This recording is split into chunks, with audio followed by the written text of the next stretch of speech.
तो जवाने नहीं समझ में आते कि जवान कौन है भाई, कैसे समझ में आएंगे जवान।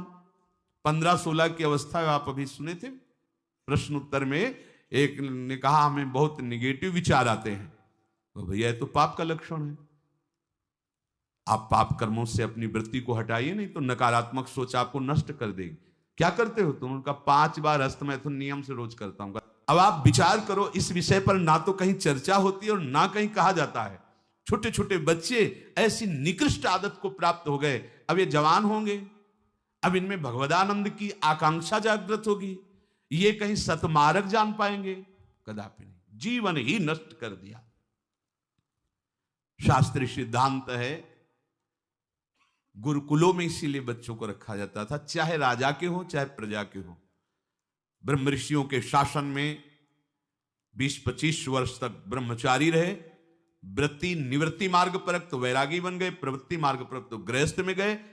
कुछ समय तक गृहस्थ में रहने के बाद स्वतः पूर्वाभ्यास ब्रह्मचर्य का उनका जागृत हो जाता और वो चौथी अवस्था तक भगवत साक्षात्कार कर ही लेते, क्योंकि नींव बड़ी मजबूत थी। अब छोटे छोटे बच्चे स्मार्ट मोबाइल, आचरण, गंदे दृश्य देख देख करके गंदे कर लेना, कैसे उनके अंदर ये बात आएगी कि वृद्धावस्था पहले भगवत प्राप्ति कर लें? जरूरत ही नहीं भगवत प्राप्ति की, उनको आकांक्षा ही नहीं, जानते ही नहीं भगवत प्राप्ति क्या है, क्यों करना चाहिए। वो बस वो चाहते हैं, जो दृश्य देखते हैं वही करना चाहते हैं, जो सुनते हैं, जो बोलते हैं वही चिंतन होता। जीवन एकदम नर्क बन जाता है। भगवत प्राप्ति की आकांक्षा उसके हृदय में होती है। ध्यान से सुनना।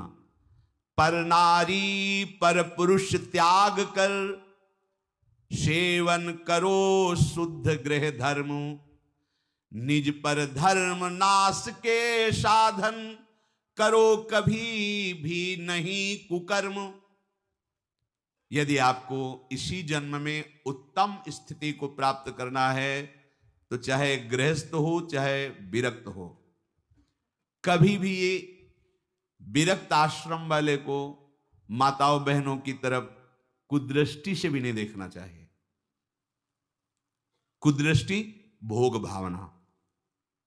जननी सम जानहि पर नारी, धन पराय विषते विष भारी, जिन्हि राम तुम प्राण प्यारे, तिनके मन शुभ सदन तुम्हारे। मातृवत पवित्र भाव।